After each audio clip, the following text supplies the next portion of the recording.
Bonjour à toutes et à tous, bienvenue sur le Gun Report. Pour cette toute première vidéo, je voulais revenir avec vous sur le fameux Sig Sauer 2022, cette arme qui est tant critiquée par bon nombre de tireurs sportifs mais également de fonctionnaires. Et après mes 4000 coups tirés avec et mes 3 compétitions d'IPSC, je voulais justement vous faire mon petit retour d'expérience, notamment ce qui est de la prise en main de l'arme quand on passe sur du tir soutenu.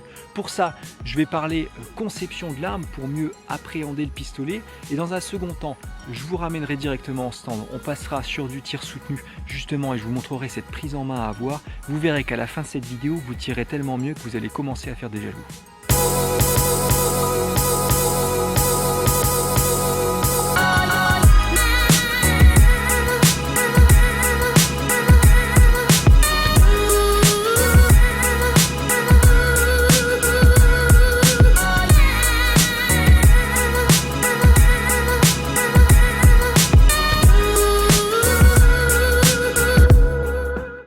Alors j'espère pour vous, vous l'aurez remarqué, on n'est absolument pas en présence d'une arme dite sportive. On est bien sur une arme typée combat, qui plus est administrative, puisqu'elle a répondu à un moment donné à un cahier des charges qui exigeait justement qu'elle soit relativement safe, donc pour des manipulations qui se font au quotidien, mais également facile d'utilisation pour des personnes qui n'ont pas vocation à s'entraîner plus que ça et qui ne sont absolument pas des tireurs sportifs.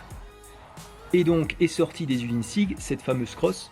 On le voit, pour une arme de service, c'est absolument parfait, puisqu'ici l'ouverture va permettre de prendre l'arme beaucoup plus facilement, beaucoup plus rapidement, notamment en évitant toute erreur de manipulation avec le retour donc de la glissière. Donc une saisie rapide dit une sortie d'arme rapide, dit un traitement rapide du danger.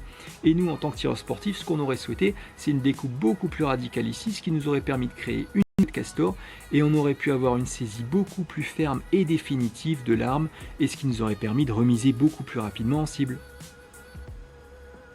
Donc Sig aura mis l'accent sur une certaine aisance dans la manipulation de son pistolet, ce qui va conférer à son utilisateur une certaine assurance. Et nous, ce qu'on aurait aimé en tant que tireur sportif, ça aurait été une arme un peu plus tirée vers la performance. N'empêche qu'on peut se raccrocher à quelque chose, c'est la fameuse prise en main chez Sig. Et si Glock, lui, va s'appuyer notamment pour du tir soutenu sur la mémoire musculaire du tireur, Sig et sa prise en main naturelle vont permettre justement une remise en batterie très rapide et efficace de l'arme, donc avec un alignement des organes de visée qui vont se faire rapidement devant les yeux du tireur, ce qui va nous permettre certes de ne pas tirer aussi rapidement qu'avec un Glock, mais au moins d'être obligé de prendre plus de temps entre chaque tir et donc d'être plus précis en cible. Et c'est pas parce que le Sig est relativement confortable dans sa prise en main qu'il va falloir se dispenser d'exercer justement une pression sur la poignée et également d'avoir un certain engagement dans la position.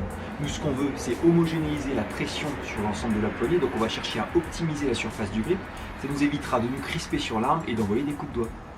Et pour travailler justement cette pression qu'on doit exercer sur l'ensemble du grip, il y a un exercice qui consiste à joindre vos deux mains et à chercher à répartir le plus uniformément possible la pression que vous allez exercer entre les deux mains. Vous voyez bien que si je tends trop les bras, je vais créer une ouverture à l'avant.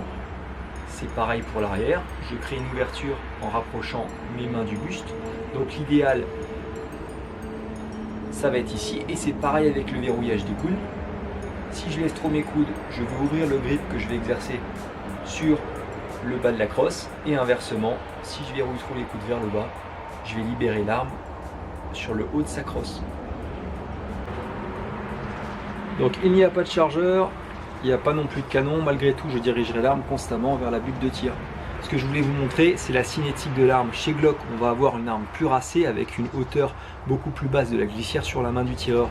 Donc pour verrouiller l'arme, pour contrôler les recoils, le tireur aura tendance à verrouiller au maximum la hauteur de la crosse. Et donc on verra souvent un tireur Glock avec les coudes levés. Sur un Sig, c'est différent, vu la hauteur de l'arme sur la main, on va chercher pour contrôler le fameux recoil et pouvoir enchaîner les tirs. On va éviter donc le fameux bras de levier, et donc il va falloir exercer une pression un peu plus importante sur le bas de la crosse. Et c'est pour ça que pour un tireur Sig, il va falloir verrouiller les coudes vers le bas.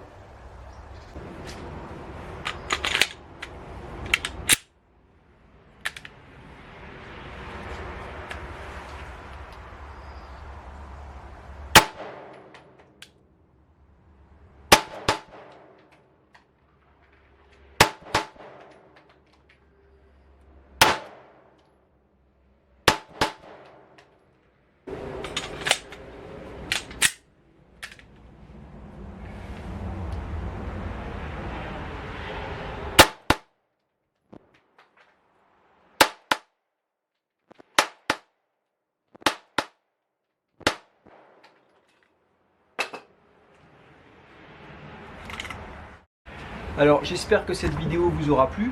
N'hésitez pas à lâcher un commentaire et à me dire si ça vous aura apporté ou non quelque chose, et également de m'envoyer un message privé pour me soutenir ou également me faire des remarques. Donc j'ai eu énormément de plaisir à faire cette vidéo. N'hésitez pas donc à partager la page. Vous aurez compris, le principe de Gun Report, c'est justement des petits reportages, donc des retours d'expérience. Je me rendrai également dans les salons type Milipol, même si cette année j'ai pas pu m'y rendre. Chez l'armurier pour les dernières sorties en termes d'armes de poing.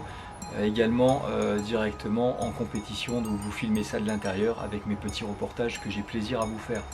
Restez connectés sur votre tout premier magazine en ligne dédié au tir sportif. Je vous dis à très vite. Moi je retourne tirer.